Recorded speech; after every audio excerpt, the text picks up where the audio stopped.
you are long. Okay, good point there. Let's talk about one thing that could derail this market. What would that be? Of course, housing. In bond land, though, there are glimmers of hope. Prices for Fannie and Freddie debt are at near record levels relative to treasuries, and that may indicate there may be a bottom in housing. Not to our next guest, though. Peter Schiff is the president of Euro Pacific Capital, author of Crash Point 2.0. He joins us here on set, so we can yell at you in person.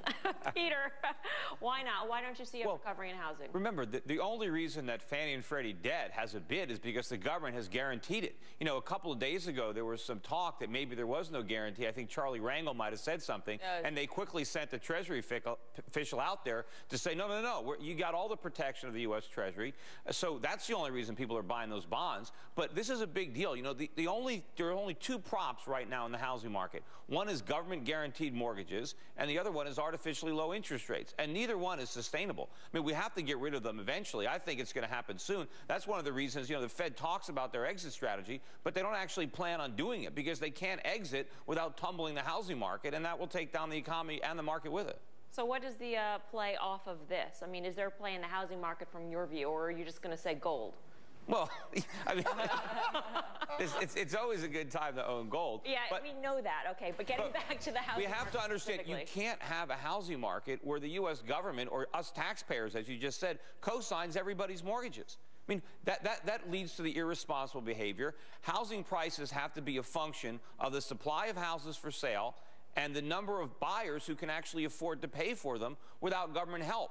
And based on that criteria, housing prices have to come down a lot more. And when they do, it exposes all the bad debt on the books of the banks. The banks are basically insolvent. The government's going to have to bail them out again. And, of course, the Federal Reserve has $1.5 trillion worth of this stuff on its balance sheet. It's trying to figure out how to exit that. It can't because there are no buyers. Pete, I know you do work on this. Do you do work in terms of the foreclosure shadow market that might be out there in terms of what that could mean to the housing it's huge market? Because a lot of the homes that have been foreclosed on, they're not even up for sale. The banks are keeping them off the market. So how do you make a trading thesis based on that? Because I happen to agree with you. Well, the thing is, you don't want to buy any housing-sensitive stocks. You don't want to, you know, I think a few of the brokerage firms recently upgraded some of the home builders. That seemed like a lousy call to me. You wouldn't want to be in a Home Depot or a Lowe's. I mean, there's some positive sentiment out there on a Home Depot. Yeah, well, you don't want to own any companies that are retailers. I mean, part of the long-term correction for the U.S. economy is we've got to stop shopping,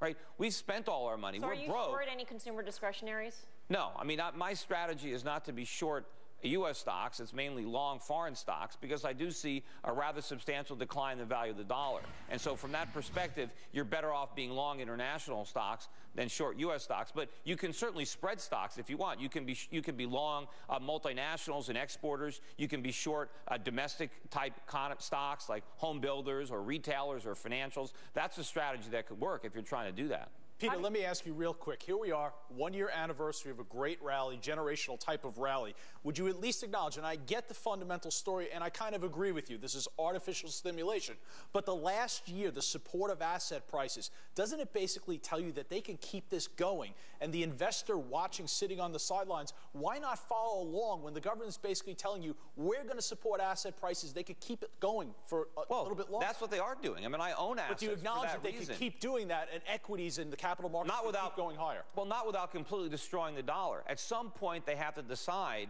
you know, do they want to protect the dollar or do they want to keep inflating this bubble? But the only way they can keep asset prices rising is to debase our currency. But in the long run, that doesn't help anybody if you have more dollars that have less purchasing power, and it ultimately destroys the economy. You know, people look at interest rates from the perspective of the borrower. We all want low interest rates because it helps the borrower. Well, what about the lender? What about the saver?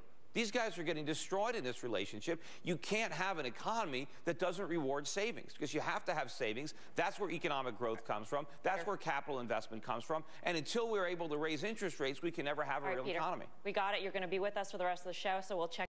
The idea, if they really were oversubscribed, which was something that was being floated around the street all day long. So, you know, at that level and underneath 9% yield, that's pretty interesting. Peter Schiff, you're back here. Isn't this a good sign that banks are able to do this? Look, I don't care if it's oversubscribed now. People might be trying to flip it. They think there's a trade here. But this is, anyone who's watching this show, if you're actually a long-term investor, don't even consider buying the stock. There's no way this company can survive.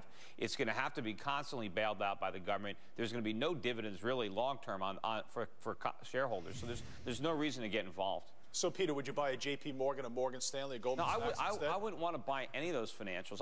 Look, there are financials outside the United States. There are companies that are actually solvent, that are making profits without taxpayer bailouts and guarantees. I just would not want to be invested in any of these firms. If you can get a job there, fantastic. You get a job at Goldman Sachs, go for it. All right. Because you can make a lot of money. But the shareholders, the owners of the company, they're not going to make anything.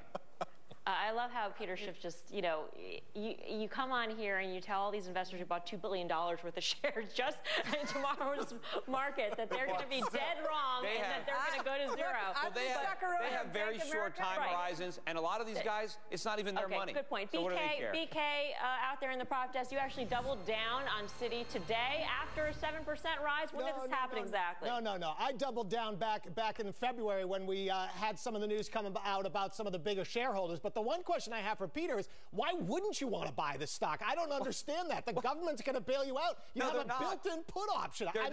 This is the greatest trade ever, as far as I'm concerned. They don't bail out the common shareholders. They bail out the They did already. They're going to do it again. No, they're not going to. They're bailing out the creditors. They bail out the employees. They bail out their bonuses. The common shareholders, there is no political constituency to bail out the shareholders. They're the ones that always get left holding the bag. All right, gentlemen, I got to blow the whistle. I got to blow the whistle on this debate because something tells me we could have this discussion well into the night if we wanted to. All right, more Fast Money up next.